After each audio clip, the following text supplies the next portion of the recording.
Outdoor Warehouse brings you the For Every Adventure podcast, where seeking adventure is a lifestyle. Overlanding. Francois, Lindi, FrancLin Adventures. I think that's all I want to tell you at this moment.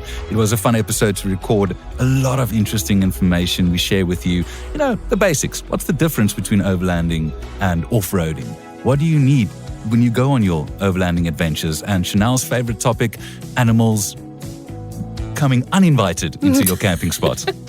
Yeah, there's a few good tips in there as well about what to do and what not to do. But I must say, overlanding for me seems like the ultimate goal in adventuring. Stay tuned. This is the For Every Adventure podcast.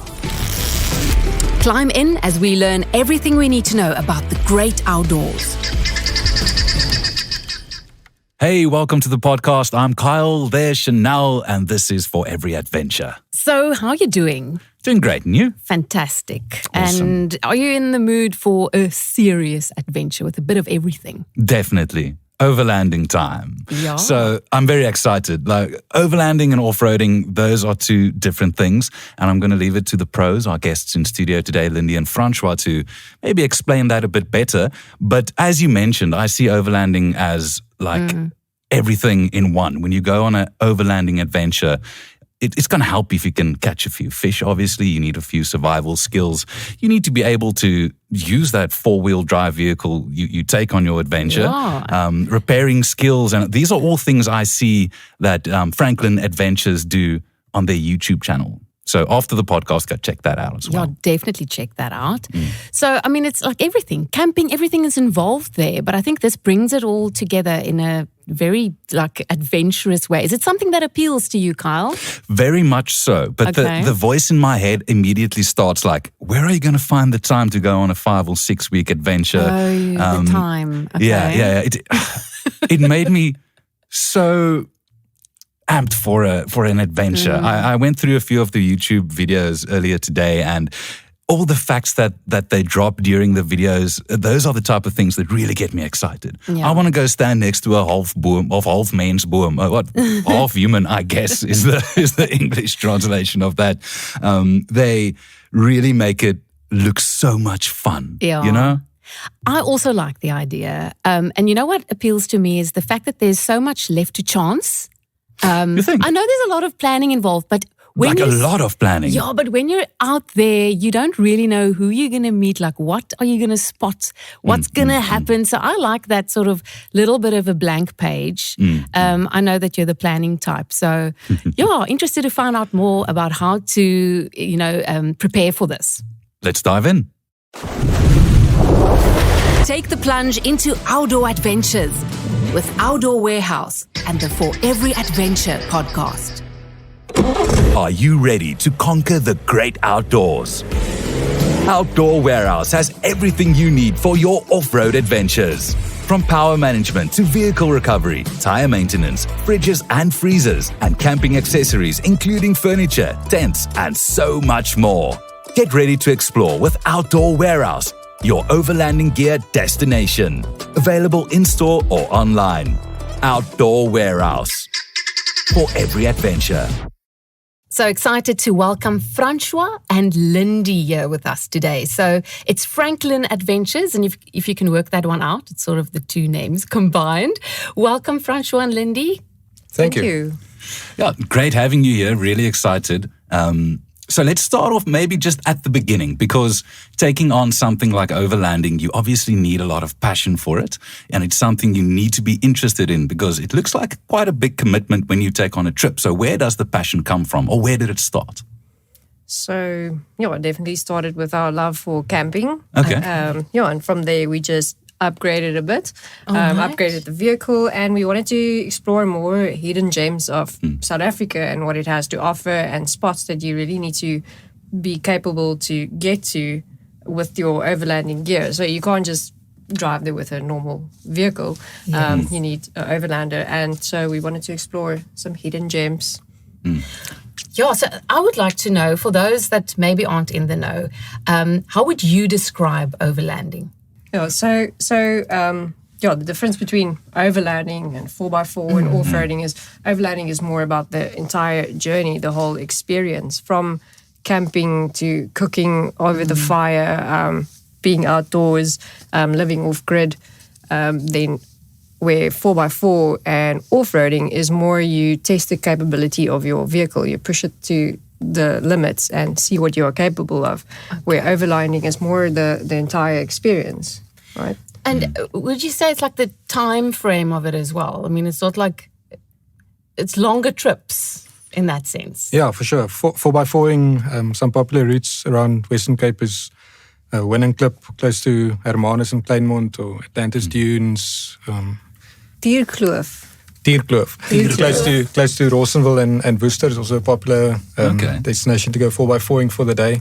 And that's usually just at a day trip where you go out with a 4x4 club or a bunch of mates and friends and pack a cooler box, a fridge if you have, but that's it. So you conquer the 4x4 route and test your vehicle, test your skills, also gain valuable skills in the process of doing the 4x4 route and learning your vehicle. But that ends, the day ends there, you have a braai maybe and you go home. Yeah. And overlanding, usually from, I would say, anything longer than a week can be considered overlanding. Less than that is probably an extended camping trip with some driving.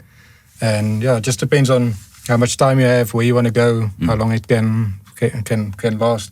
I think our longest trip was about 5 weeks. 5 weeks. Goodness me. We went through Namibia and then the Caprivi strip, Botswana, and then a bit of South Africa as well on the way down.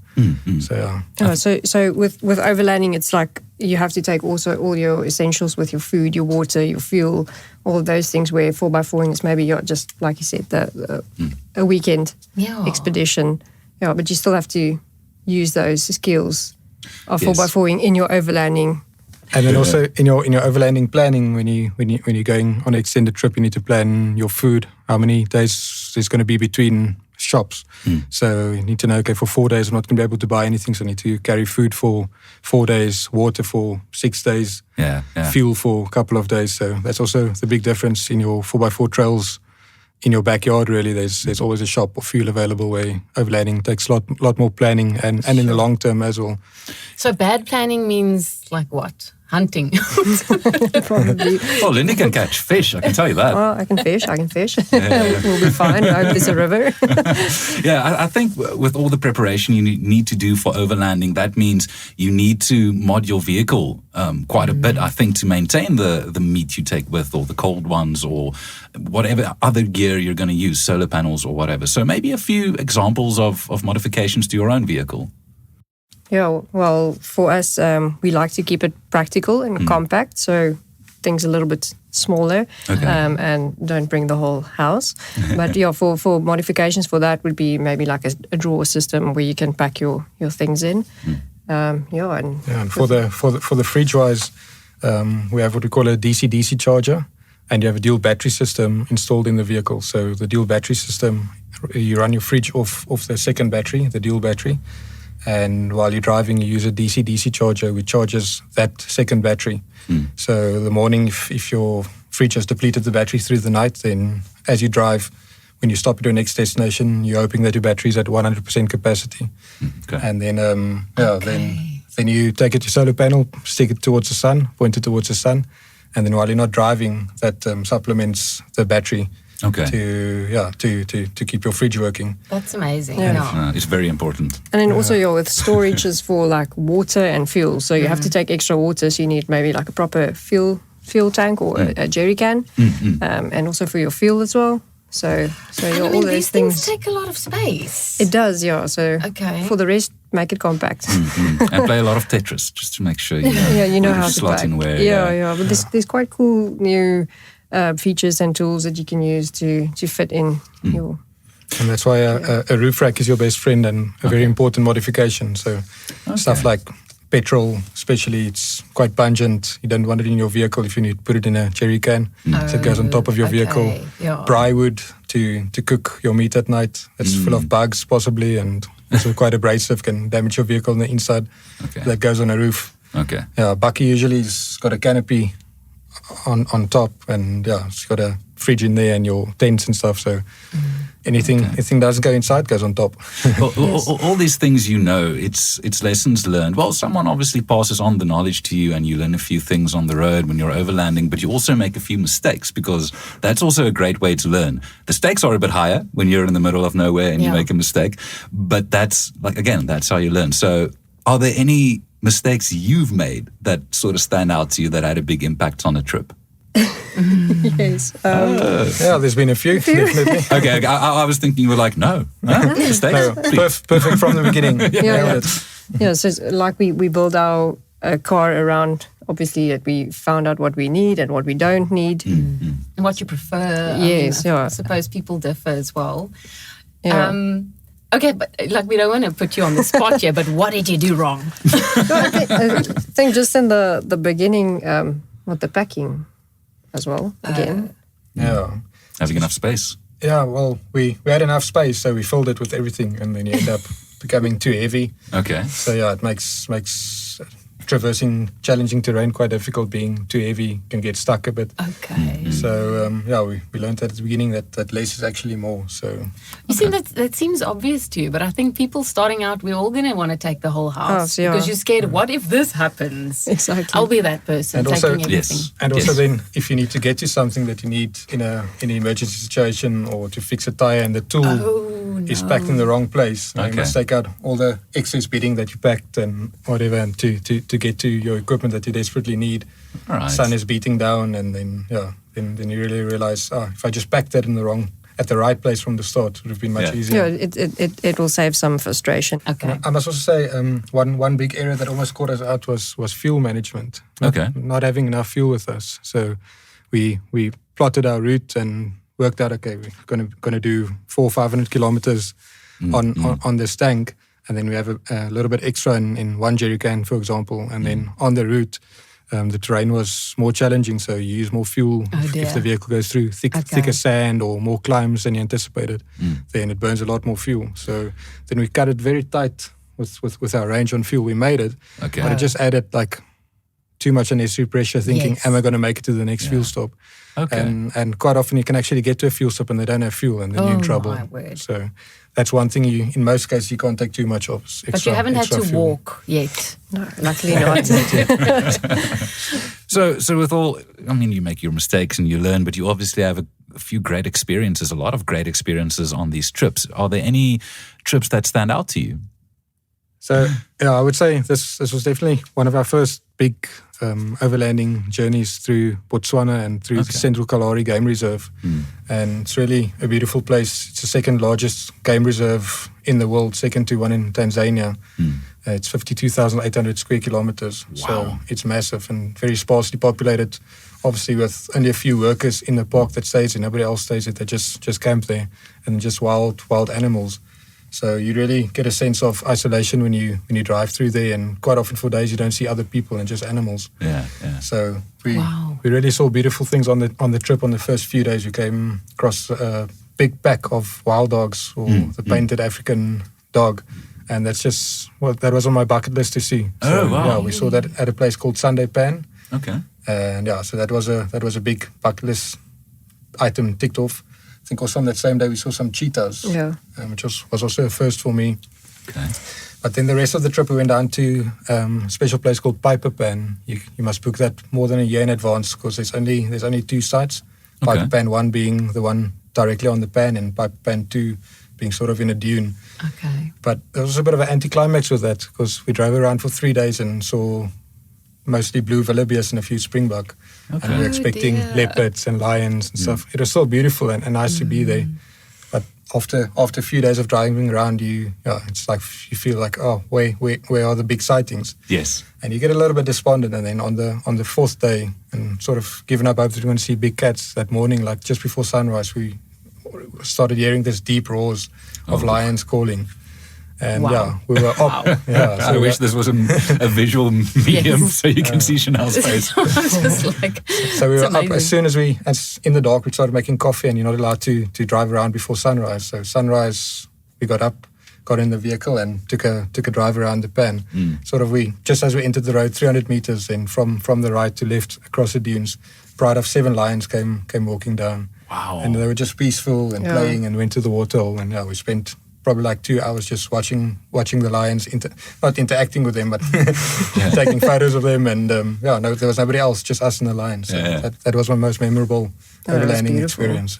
That's incredible. Amazing. Lindi, do you have a favorite? Yeah, like for me, the Namakwa 4x4 Eco Trail was really special and incredible. The Namakwa Eco Trail stretches over 300 kilometers, and it's got the best of overlanding, camping, fishing, just great experiences. And from checking the sunset with a cold G&T, sitting around the fire, stargazing, and I tried my luck at fishing. Yeah. Got one. You won. So that was for me quite special, and because it's also, you feel like a sense of pride because it's in our own country. Yeah. It's just here, and it's from rocky mountains to desert-like scenes.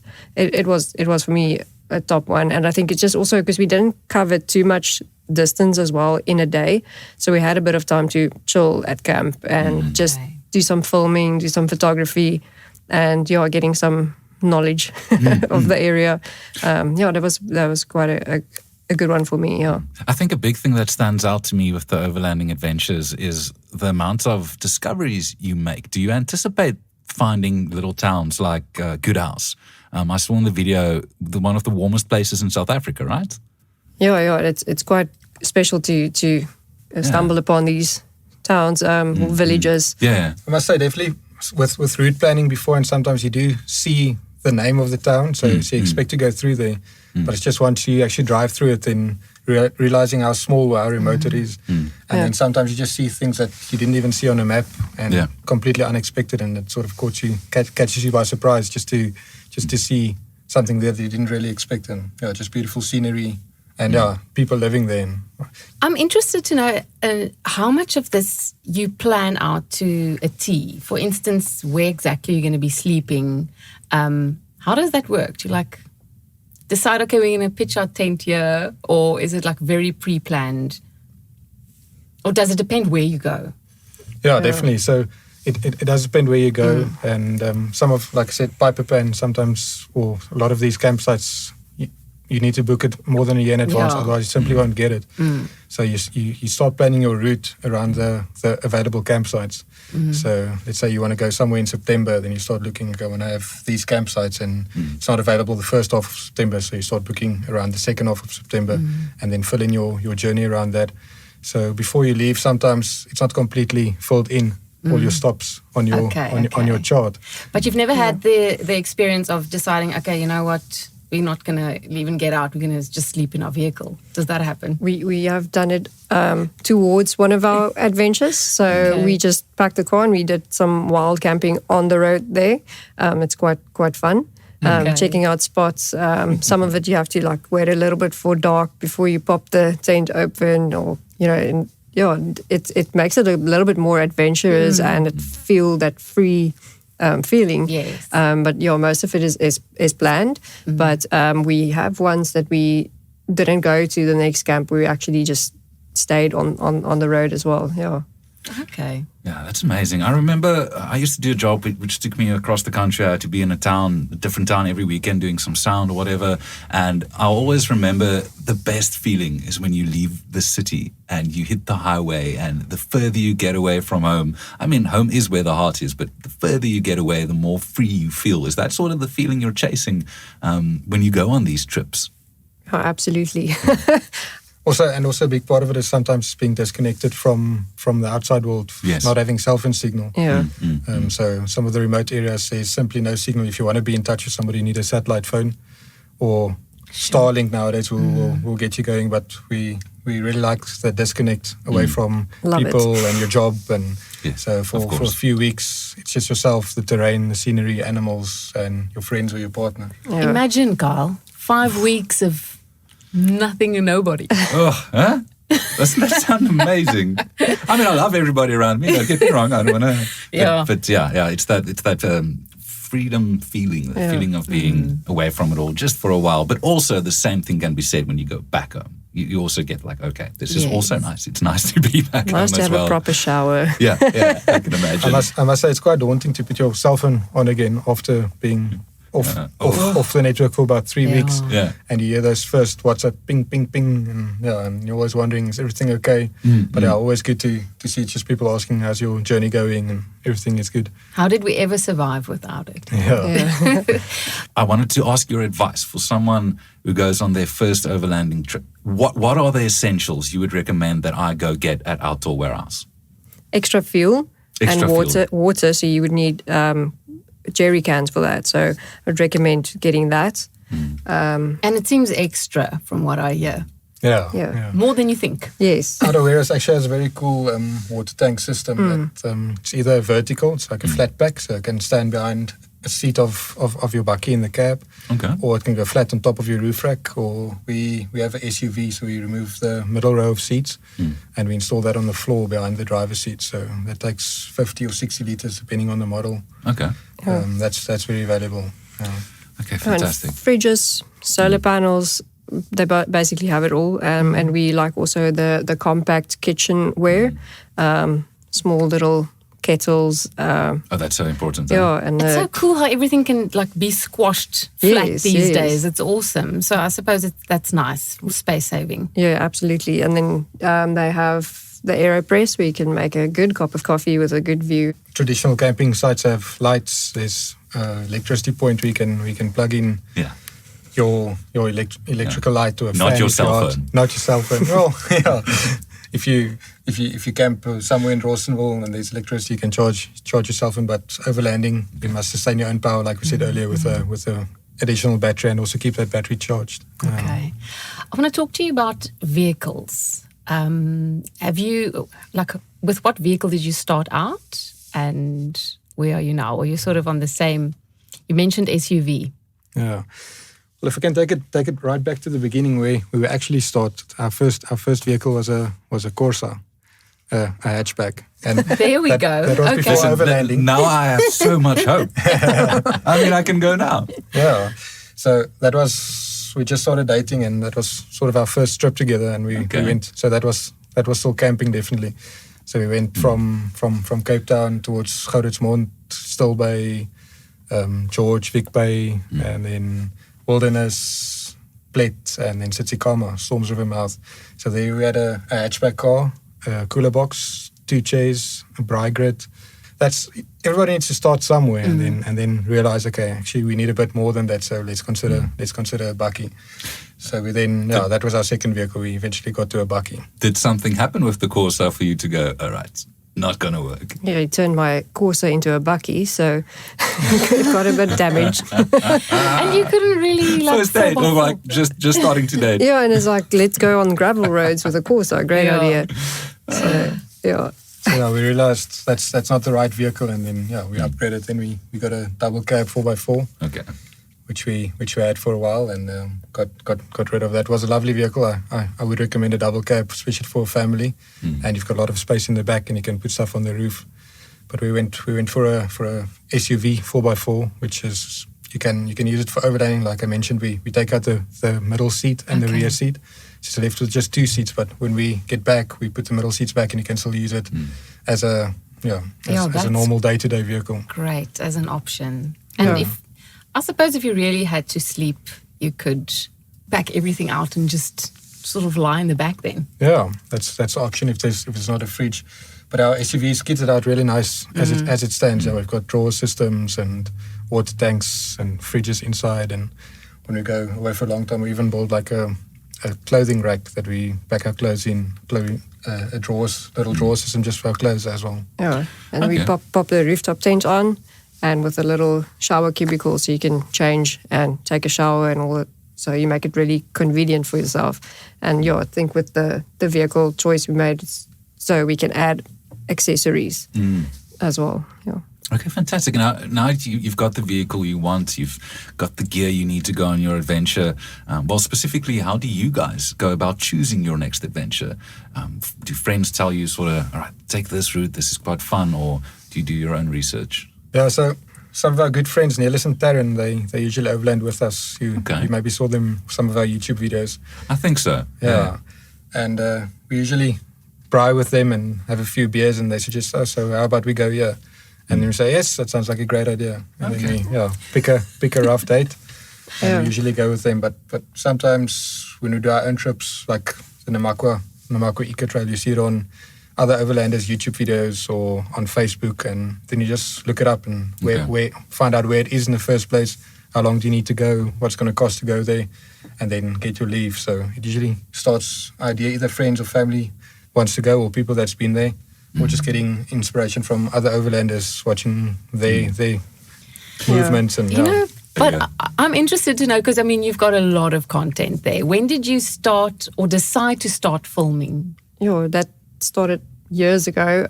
We just started filming our own holidays and shared it with friends, or just actually it started with just keeping our memories, for ourselves. And we popped it on YouTube to save it. So it won't go missing. And shared it with friends and family. And then they started liking it, and we thought, okay, let's do it more often. So that's how it started, just by saving our own memories, and then just took it from there. And then we got really inspired by the overlanding idea and the community, and it fits in quite good with our lifestyle and loving camping, the outdoors.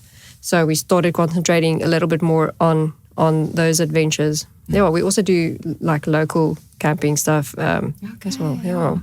You really get a few great shots in those videos.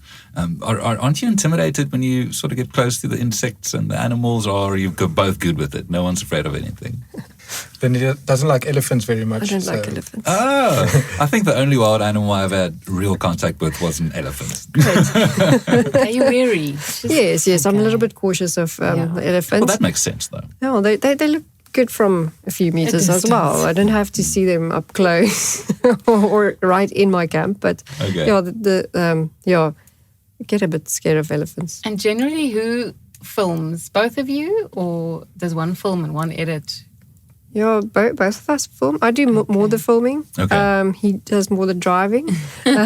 Also important. Yes, but more the drone shots would be from him. But we share as well the responsibility, and then do the editing afterwards.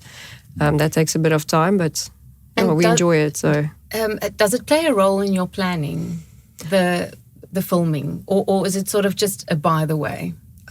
I would say it won't. No, it doesn't. Okay. No, we just go and overland, and we film. And when I get over it as well, I put my camera down as well and just observe and enjoy the scenery. Also, when we have like great lion sightings, you film for a bit, and then you just switch it all off and just take it in as well. So you just don't see everything through your through the lens. Yeah, through the lens. It's not our job. Okay. It's our passion. So. Only thing that takes a bit of planning is drone shots sometimes, especially when you want to see the vehicle in the shot. It obviously means stopping, launching the drone, backing driving up, over the camera. So that takes some planning. And charging the battery, sorry. Yeah, I wanted to ask about that. Solar power. Yes. But we don't really depart on a trip and thinking we're aiming for the specific shot. We just drive, and if we see something beautiful and we have time, that being said, to actually stop and spend 10-15 minutes to take the shot, then we'll do it. How strict are you with your time schedule? Is it something you can sort of bend when you're having a good time, or are you strict with it? I need to be at the camping site by 6 o'clock tonight, no matter what. Yeah, well, in the Kalahari, there's gate times. So then you plan your game drive, and you must be in the gate at 6 o'clock or 7 o'clock, 7:30, depending on the season. Okay. And you can actually get fined if you spend too much time. So that is sometimes awful, because you've been waiting for a leopard sighting for a week or a few days, and then 5:30 you get the leopard sighting, and it's 35 minutes to get back to camp, to also not speed on the road and be a threat to the animals. Yes. So then it's take your one photo and unfortunately have to leave. So that has happened to us. It's heartbreaking, but then you need to adhere to the times. Sometimes you do get that you want to spend a little bit more time, even with sunset or something, but you need to get to camp. You need to set up, be safe, not drive at night, those kind of things. So you have to be a little bit strict on your time. So also when you try to cover a lot of distance in a day, it can get a bit hectic. because you might come across heavy terrains and you didn't plan for that. So now your time is a little bit out. Yeah. You've mentioned safety. Do you have any tips for taking on a trip like this in terms of safety? So safety-wise, I would say it's important to do your research first to know what terrain you're going to encounter, and also, will you have cell phone signal? We mentioned some places there's no signal at all if you don't have satellite phone. So then I wouldn't recommend going to a place like that completely by your own. So always good to have friends in a situation like that, so that one party at least can drive out and get the help needed. needed. The help and emergency service if required. But definitely also recovery gear. You need to be able to save yourself in a situation if you get stuck, to be able to get yourself out if you by yourself, or have a winch if needed, or like a kinetic recovery strap so that your friend can pull you out with the vehicle. And also just some basic repairs to fix your tire, to have a 12-volt compressor to be able to inflate your tire again after you fixed it. And just a bit of mechanical knowledge. Yeah. And I think it's also wise to maybe share your trip beforehand with family and friends if you have a set plan, so they know more or less where you would be at what stage. So they know when to expect you back. Do you plan with your family, say, all right, I'm calling you in a week, or do you sort of try and keep in touch with them? When we do have a list of the places we'll be, which days, we do send it to family. But also just going back to safety, that which helps a lot is actually just to speak to other people that you encounter on the road. Other tourists, other overlanders, to say, how was that road that you came from? From where did you come from? And they'll tell you, I know the road is terrible, it's washed away, or you need to reroute here, or there's no fuel there. And also just to speak to the locals, just to ask them what's the condition of the road. And then quite often by that you gain a lot of information about safety as well. And so you have to have your ear on the ground all the time. Just observe your surroundings as well. Very old school way, but just talking to people quite often, it's very valuable. Sharing the information amongst others. Is there a big community in the overlanding scene? Yes, there's quite a big overlanding community, and everybody is always keen or eager to help you or give you advice. There's the 4x4 community forum that you can also ask a few questions. There's Facebook pages, and everybody likes to share. And then also, if you want a little bit more advice or tips and tricks, you check out some YouTube channels. Is there a bit of competition between, like, say, the Land Rover guys versus the whatever, Jimneys? Or not really? Or the Corsa hatchback. In the overlanding community, you're obviously going to help if you find somebody that needs recovering, being stuck. You don't look at the badge on, you just help them. And so it is definitely a community-driven activity, and people look out for each other. What's your favorite route? Botswana. Definitely Botswana. For me, it's mostly about the animals. You just see spectacular wildlife sightings: elephant, lion, leopards, cheetah, hyena. And the people of Botswana is also very friendly. And you can also stop in towns and say refill your water, get some food, great meat as well. That's good. It's a lovely route, and that sense of just that freedom, and also just spending the nights next to the fire. It's different. Namibia is also awesome. Namibia with the scenery. And we're really fortunate in South Africa, our geographical location, that we're bordering these countries. I mean, foreigners, they love to come here, fly to Namibia, rent vehicles, or Cape Town or Joburg, go to the Kruger, Botswana, Namibia, Zambia, we are so Big fortunate. Falls. It's just, wow. What are some common mistakes, let's say foreigners or people new to overlanding make, that you see and you can maybe do it a different way? Spend too much too soon. You don't need all the bells and whistles to begin with. You can start simple and just work your way through that. And you're just communication as well, talking to other people, trying to get more info about. Foreigners sometimes they're a bit underprepared, to be honest, which we've seen on tours. So they hire the vehicle from a 4x4 company, and not having the training or the ability or skill or experience of having done it before. It's fine margins, eh? And they encounter sand, for example, not knowing what 4x4 setting to select or to deflate the tires, and they end up getting stuck, being on by themselves unable to be recovered. Then usually, like I said, somebody will definitely help them, but you can be standing there for a few hours and your day is ruined because you were supposed to be at X, Y, and Z location for the night. Yeah. We've spoken about route planning. Do you have any tips in terms of navigation, especially there where you have no signal? Like, how do you plan your routes? So it all starts by picking your routes and having a general idea where you want to go, and then we go to the computer and we use this app software called Tracks for Africa. Okay. So with that platform, then you can plot your route and work out from point A to point B. It's going to be so many kilometers, and it's going to take us approximately that time, and then say, okay, well, we have more time available, so we can make it to the next point. So you mark out your route. And then you do it, like you can follow it offline. Yeah. Okay. Or you use the Garmin GPS, and you can put Tracks for Africa on the Garmin. Yeah. And Tracks for Africa is actually cool. It shows you if it's a sand track or a gravel road or tar, or and people comment also on there. So they have a website and people will comment and say, rather not take this road in this season. So you plan also according to seasons, because you get the wet season and the dry season. So maybe it's better to take then the dry road in the wetter season. Yeah. So with planning with your route, with that helps quite a bit. It's amazing how technology can actually It's help. very nice. So the route planning starts in your lounge, and then 2, 3 weeks, 4 weeks later, in what you plotted in your lounge, that's what you're actually driving on the actual day. And also for your fuel calculations, how many kilometers you're going to cover for the day. So that's also a good indicator of how much fuel to take along, plus a little bit more. Yes, and with the route planning as well, and what we actually used quite a bit as well in Botswana is because they have vet fences, and when you go over the vet fence, you can't take certain food items with. Okay. So you need to plan for that as well. So and on Tracks for Africa, it shows you here's the vet fence. So yeah.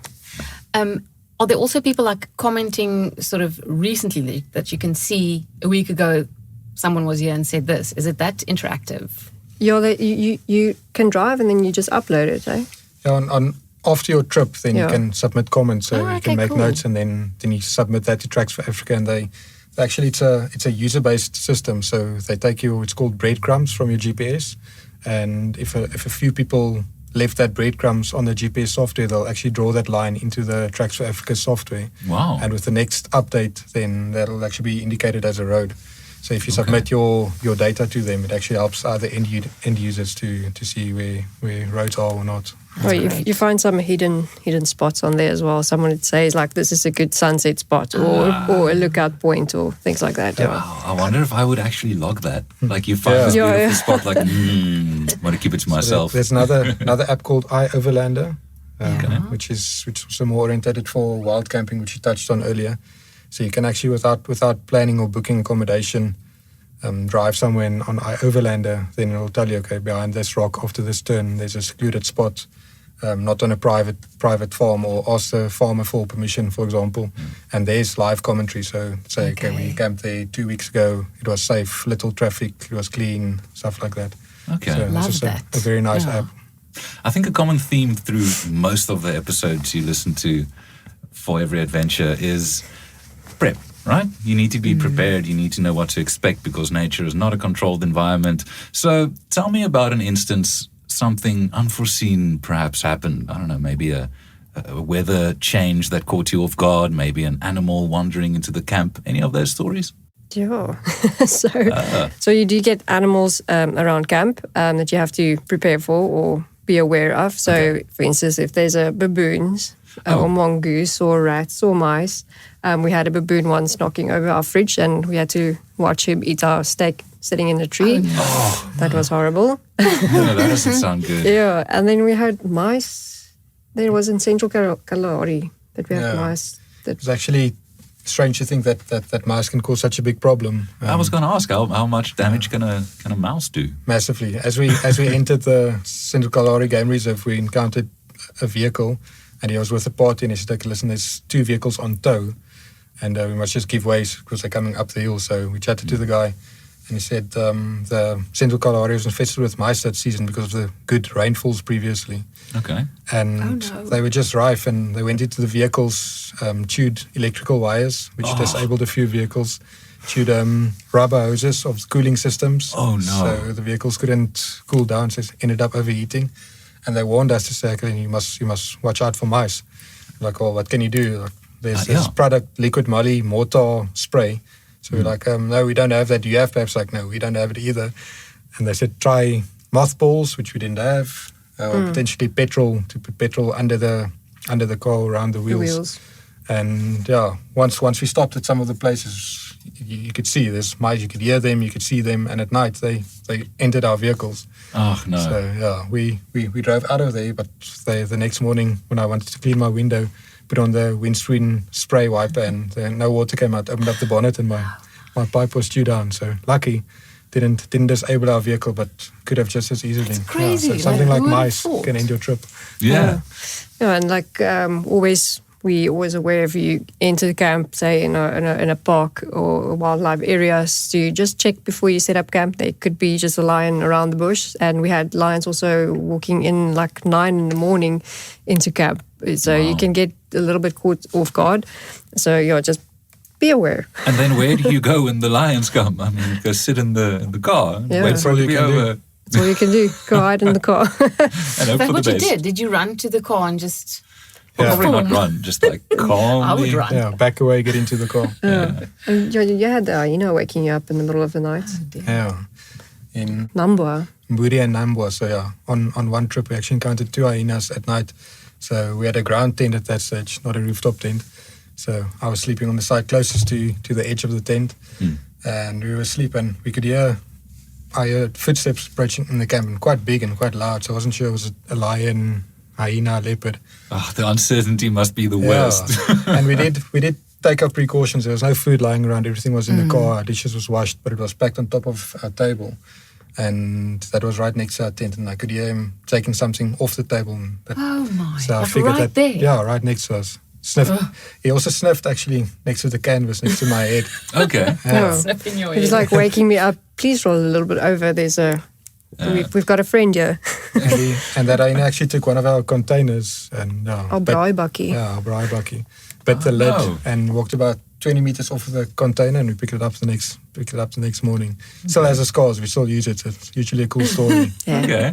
Well, that's not too... Well, it's pretty bad, but you guys are okay, so that's good. Yeah, we're fine. Yeah, I don't know how I would handle just lions walking through my campsite. Look, this can be a stupid question, but I'm going to ask it anyway. Do you take anything like pepper spray or like anything that's, in a situation like... weapons. Yes, anything. It is a good idea. We haven't taken it yet, but pepper spray is a good option. Also, air horn is a good one. So it makes a really loud noise. Okay. And if something does come to close for comfort, if you fire off an air horn, pretty sure most things will run away. But just stay still. Don't move.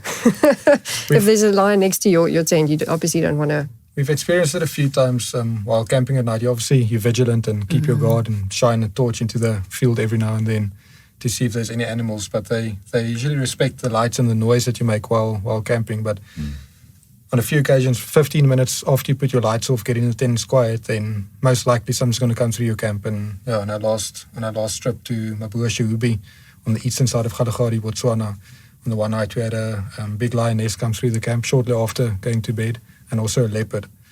We were in the rooftop tent, so we were not too scared, but our friends, Nelis and Taryn, they were on the ground tent, and it was literally right up to their tent, also sniffing the tent. Do they have a rooftop tent now?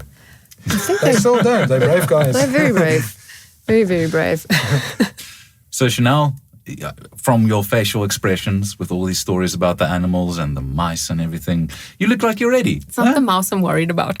Is it the lion or the hyena? It's the hyena sniffing by your head. Anything from you guys regarding the animals and the environment when you go? I think it's a rule of thumb, you don't leave anything behind, right? Yes, definitely protect your trash. Okay. So don't leave your trash lying around, because you don't want to harm the animals. You are in their space. You're just there to observe. Yeah, so just respect the animals and realize that you are in their habitat and their environment. And when you do encounter them, it's important just to remain calm. So, like you said earlier, don't run to the vehicle. I won't just really run. slowly back up. And You'll really run. I know you will. I know it's difficult to say, but you must firstly just observe the body language or the behavior of the animal. What speed is it approaching at? If it's coming at a high speed, obviously you want to get away in a hurry. But if it's very relaxed, not walking directly at you, just back away slowly. And I wouldn't say make a noise at that time. You know, if it does become critical, then and you're already in your vehicle, then maybe do make a noise, start the vehicle, toot or something. Use the horn, and you can actually use the vehicle if it's required. But most cases, if you respect the boundaries and observe, be vigilant, and remain calm, it's a very rare occurrence that humans actually get harmed in the wild by animals. So it's your responsibility to be vigilant and also just respect the animals. Yeah. Well, there you have it. Thanks a lot for the chat, but stick around. We're going to get people like me who wants to do overlanding but not really sure what products to start out with. We're going to help people like me out then with our product review. Discover the ultimate outdoor adventure at Outdoor Warehouse, your go-to one-stop destination for top quality outdoor gear and apparel. Become a rewards member today and receive exclusive member-only savings on top brands, access to new product launches, and automatic competition entries. Sign up at one of our 37 stores nationwide or online and let the adventure begin. Outdoor Warehouse. For every adventure. For every adventure, where we explore all the best in outdoor adventures. All right, so let's chat about a few products you can get from Outdoor Warehouse or outdoorwarehouse.co.za that could help you on your overlanding adventure. And I think we should start off with a good solar panel, right? Definitely. Yeah, for sure. Very important to keep the things cold that need to be Solar panel cold. equals cold beer. Yes. All the time. Yes. You're that's speaking fantastic. Carl's language now. Check out the Trail Boss. It's a 100-watt solar panel over there at Outdoor Warehouse. Trail Boss is the brand. And then also you mentioned a jerry can is quite important, right? Whether you're for water, for petrol. Absolutely. It's an essential tool. Okay, and there are a lot of variants, a lot of sizes you can get from Outdoor Warehouse. And also you can mount them on top of your vehicle. If you don't have it inside your vehicle, then you get jerry can mounts as well. They've got all the brackets and the things. Brackets there. and mounts, you can get it at also at Outdoor Warehouse. With the petrol and the jerry can and then the water in the water tank, which you can also get from Outdoor Warehouse. What size water tank do you take with? I think we take the 60-litre. Yeah, we've got a 6-litre flat water tank that doesn't take a lot of space. And 60 litre is a good amount for a few days. The Safari 60-litre water tank from Outdoor Warehouse looks quite nice. It's the flat one you're talking about, right? That's just the one, yeah. And then an AeroPress. How important is that? Very. Is it the most important on this list? You can't start your day with a good coffee without a good coffee. So, the AeroPress, it's perfect. It's small, it's compact, and you get the ability to have a very good coffee with a great view. That's important. The AeroPress Go is maybe a good option as well. And people have to put it on Instagram while they make a cup of coffee. Okay. Is that one of your, you won't go without it items? Yes, and we also heard comments that you're not a YouTuber if you haven't made coffee in the wild yet. So, okay. Is that a you have to tick that box. Okay, cool. Good to know. And then a good compressor, right? Yes, that's essential.